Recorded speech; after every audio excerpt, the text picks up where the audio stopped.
L'invité de la matinale. KTO Radio. Bonjour à tous, en ce début 2024, pour parcourir les grands événements de l'année qui vient dans l'actualité internationale, nous avons invité Jean-Baptiste Noé, professeur de géopolitique et d'économie politique à l'Institut Albert Legrand à Angers et rédacteur en chef de la revue Conflit. Bonjour et bonne année, merci d'être avec nous. Bonjour, merci pour votre invitation. L'année 2024, on le voit bien, débute dans l'inquiétude mondiale des conflits armés, autant au Moyen-Orient, en Ukraine, aux portes de l'Europe, sur le continent africain également.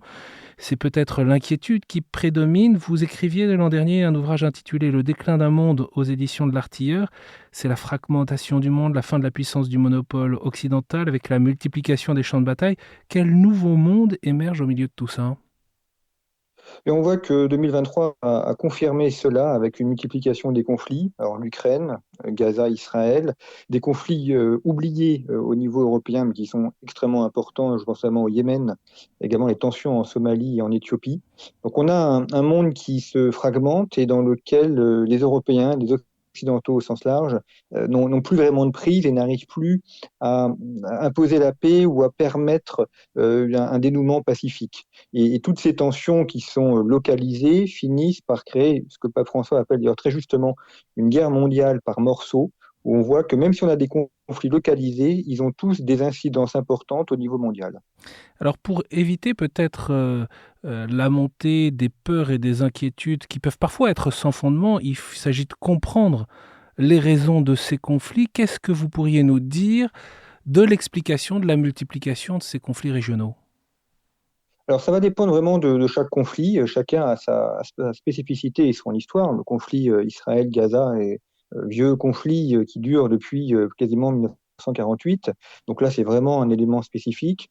On a ensuite des conflits qui sont des rivalités internes. Je pense par exemple au Yémen, avec l'affrontement avec des populations internes pour le contrôle du pouvoir.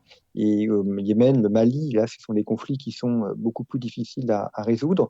Ce que l'on voit en revanche, c'est qu'il y a moins de conflits entre nations et plutôt des conflits internes. Alors il y a le conflit Ukraine-Russie qui est un cas à part, mais il y a moins de conflits entre nations et on peut aussi constater, malgré tout, pour ce début d'année, apporter un élément positif, il y a aussi beaucoup de conflits qui sont évités ou qui ont trouvé des résolutions. Par exemple, en Amérique latine, il y avait des très fortes tensions il y a encore une 15-20 ans entre le Chili et l'Argentine qui maintenant se sont tus. On le voit aussi Chine-Taïwan. Certes, la Chine souhaite récupérer Taïwan, mais on voit quand même qu'un risque d'invasion militaire est peu probable. Et également des tensions entre l'Inde et le Pakistan qui, tout en restant assez fortes, sont quand même moins importantes qu'elles n'étaient il y a quelques années. Rien de nouveau du côté de la Corée du Nord, par exemple, qu'on cite souvent du fait de ces essais d'armement nucléaire ou de tir de missiles ? Alors la Corée du Nord continue à s'agiter et à faire des essais qui sont effectivement un peu inquiétants, mais on reste dans le cercle défini par la Corée du Nord elle-même. La Corée du Nord est dépendante de la Chine sur beaucoup d'éléments, notamment pour sa survie alimentaire. Donc ils ne feront rien sans l'accord des Chinois, et comme les Chinois n'ont aucune envie qu'il y ait un conflit nucléaire dans la région, pour l'instant on reste dans une tension qui est malgré tout contrôlée. Et puis, pour évoquer les situations sur le vaste continent africain, il y a aussi beaucoup de tensions, de conflits qui passent souvent sous le radar des médias, en tout cas en Europe, et qui pourtant sont réels et font souffrir les populations. La nature de ces conflits, qu'est-ce que vous souhaiteriez nous en dire ? Alors là aussi, ça va dépendre évidemment des pays, mais on a souvent des conflits qui ont des origines d'affrontements entre ethnies ou entre populations. Je pense notamment au conflit qu'il y a au Congo, qui est un des grands conflits oubliés alors qu'on est à plusieurs centaines de milliers de morts, qui dure depuis une dizaine d'années, d'affrontements avec des meurtrissures très fortes des populations civiles. Tensions aussi au Mali contre les Peuls et les Touaregs. On voit également des zones où des pacifications sont en cours. Je pense par exemple au Mozambique, où la question djihadiste, qui était très prégnante il y a encore 2-3 ans, semble pour l'instant assez contenue. Et puis le Tchad, qui aujourd'hui est un pays qui demeure assez stable, en tout cas plus stable que ses voisins. Vous parlez pas, Jean-Baptiste Noé, de la poussée islamiste dans l'ensemble de l'Afrique subsaharienne, dans la Corne de l'Afrique ? Alors ça, c'est une vieille question et un vieux débat, parce que pour ma part, je ne mettrai pas ça sur le compte de l'islam. L'islam ou le djihadisme en tant que tel est plus un prétexte que la cause première. Les causes premières sont plutôt des rivalités entre populations, ou alors tout simplement la volonté de contrôler un territoire parce qu'il y a des richesses, parce que c'est un point d'eau, parce que c'est un point de passage. Et bien souvent, l'islam ou le djihadisme sont utilisés comme un vernis un peu présentable. Donc oui, il y a des mouvements djihadistes, mais qui sont en réalité très souvent, et dans la plupart des cas, plutôt des mouvements de rapine, de captation des richesses, avant d'être des mouvements véritablement djihadistes. Vous attachez, Jean-Baptiste Noé, vous l'avez dit tout à l'heure, à pouvoir aussi voir les choses positives, celles qui vont dans le bon sens. Concernant le continent africain, est-ce qu'il y a des situations qui retiennent votre attention? Alors pour moi, un des pays importants à suivre en 2024, ça va être le Tchad, parce que l'ancien dirigeant du Tchad, Idriss Déby, est mort au combat il y a 2 ans maintenant. Il y a une transition qui est en cours et qui aboutira à une élection. La date n'a pas encore été fixée, mais il y aura une élection en 2024 pour finaliser la transition. Et alors qu'on pouvait avoir des craintes sur le fait que le pays pouvait soit s'embraser, soit être démantelé, voire aboutir à une dictature militaire très virulente. Pour l'instant, ce n'est pas le cas, et on s'oriente plutôt vers une transition politique plutôt pacifiste. Alors il faut évidemment toujours mettre le conditionnel et être prudent, mais c'est plutôt vers ce sens-là que l'on va. 2024 sera une année importante pour le Tchad, et quand on compare avec ce qui se passe au Mali, au Burkina Faso ou en Centrafrique, le Tchad s'en tire mieux, et c'est une pièce maîtresse très importante pour la stabilité africaine et aussi pour les partenariats avec la France. Parmi l'actualité internationale qui va marquer l'année 2024, il y a évidemment l'échéance des élections américaines, le 5 novembre au scrutin indirect. Au-delà du populisme de Donald Trump, de l'âge de Joe Biden, en quoi cette échéance peut marquer à la fois les États-Unis et le monde entier? Moi, ce qui me surprend surtout, c'est de voir que les États-Unis n'arrivent pas à renouveler leur personnel politique. C'est-à-dire que quoi qu'on pense de Donald Trump ou de Joe Biden, ils ont leur âge, qui s'approche quand même des 80 ans, sont des gens qui sont là depuis très longtemps dans le parcours politique. Et on voit que les États-Unis n'ont pas réussi à renouveler leur tête d'affiche, à renouveler leur président. Et ça, c'est probablement le plus inquiétant parce que les États-Unis, quoi qu'on en pense, reste un modèle. Tu vois, il se présente eux aussi comme un modèle en termes de démocratie. Et si on a le modèle qui s'essouffle et qui n'arrive pas à montrer un dynamisme démocratique, c'est inquiétant pour tous ceux qui soutiennent la liberté politique, le pluralisme et la démocratie à travers le monde. Et pour le coup, la vision des républicains et des démocrates aux États-Unis n'est évidemment pas la même sur la présence des États-Unis et l'influence des États-Unis dans le monde. Pour vous, quel est l'enjeu, quel est le point d'attention? Alors, effectivement, on revient à un clivage très classique aux États-Unis entre interventionnistes et isolationnistes. Les démocrates sont d'ailleurs de façon traditionnelle plutôt interventionnistes. Les républicains étaient plutôt isolationnistes, ensuite ont été interventionnistes, et Donald Trump a renoué avec l'idée qu'il fallait être davantage isolationniste. Lui a d'ailleurs clairement dit les choses en disant qu'il arrêterait de soutenir l'Ukraine. D'ailleurs, les républicains n'ont pas voté le développement des crédits à l'Ukraine. Et puis, il y a aussi une grosse question pour l'Europe, parce que Donald Trump se montre très réticent à l'égard de l'OTAN. Il trouve que l'OTAN, ça coûte très cher aux États-Unis et que ça sert uniquement à protéger les Européens. Alors, tous les présidents américains pensent ça, mais personne n'a osé franchir la ligne rouge qui était de supprimer l'OTAN. Et il n'est pas impossible que si Donald Trump est réélu, il baisse drastiquement les crédits américains, voire même qu'il quitte l'OTAN et qui laisse les Européens se débrouiller avec leurs problèmes militaires.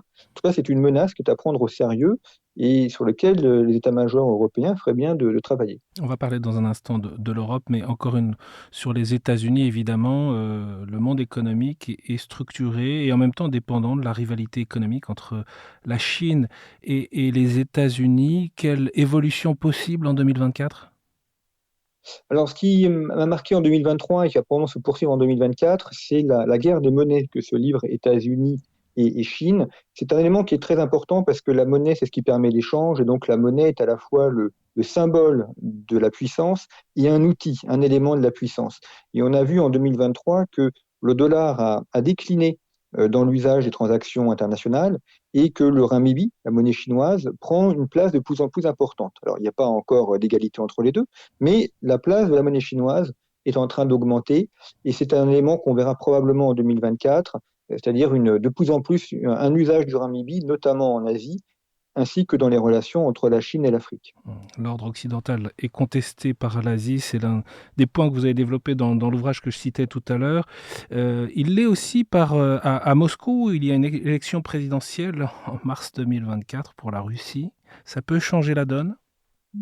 Oh, ben là, il n'y a pas trop de surprise. Vladimir Poutine sera réélu, hein, ça, il y a aucun problème. En revanche, ce qui est intéressant, c'est que d'abord, les élections, malgré tout, ont lieu.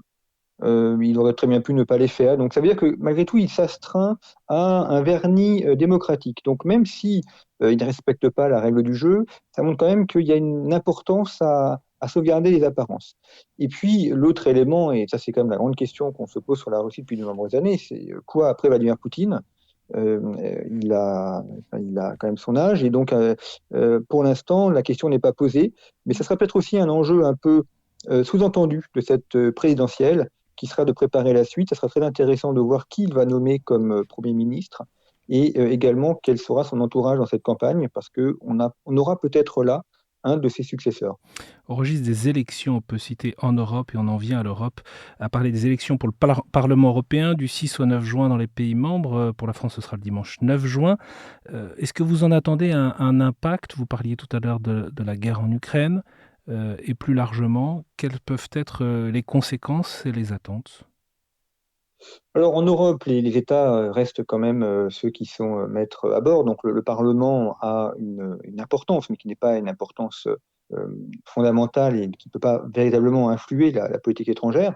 En revanche, ce qui va être intéressant, c'est de voir quelle va être la part des partis traditionnels et des partis plutôt réticents à l'égard de l'Union européenne, et notamment s'ils arrivent à s'allier entre eux. Je pense par exemple au parti Viktor Orban en Hongrie. Est-ce qu'il arrivera à faire une alliance intéressante avec la Fratelli d'Italia en Italie, ou avec d'autres partis qu'on qualifie d'eurosceptiques, mais en tout cas qui ont une vision un peu plus critique de l'Union européenne. Là, ça sera un élément intéressant, parce que ça n'est que le reflet de ce que pensent les lecteurs européens. Donc ça donnera aussi une indication sur la manière dont l'Union européenne est aujourd'hui perçue par ceux qui l'habitent. Et 2024 peut-il donner des espoirs de résolution du conflit en Ukraine? Alors, c'est fort possible, mais ça ne sera pas forcément au bon compte des Ukrainiens. Les Ukrainiens sont à bout, hein, ils manquent de munitions, ils sont aussi à bout en termes de soldats, de ressources humaines. La Russie en face a beaucoup plus de réserves.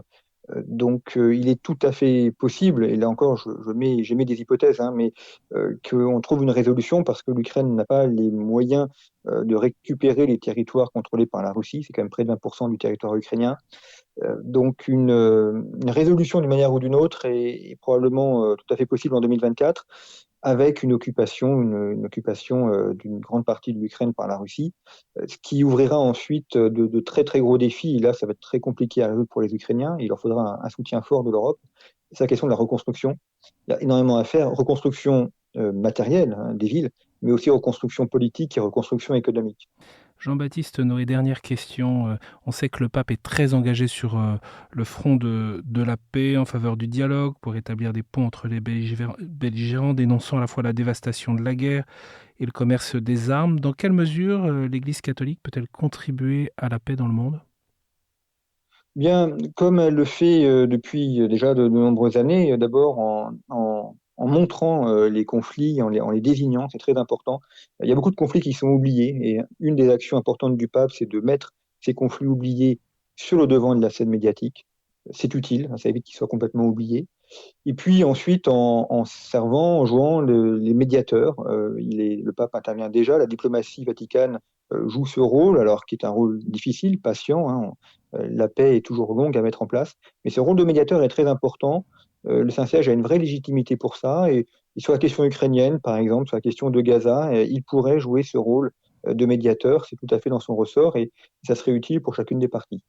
Merci beaucoup pour ce panorama des réalités du monde de cette année 2024 qui est devant nous, à la fois avec vos préoccupations, on l'entend, vos décryptages et aussi vos espoirs. Merci infiniment d'avoir été avec nous, Merci à Jean-Baptiste vous. Noé. Je rappelle que vous êtes professeur de géopolitique et d'économie politique à l'Institut Albert Legrand à Angers et rédacteur en chef de la revue Conflit.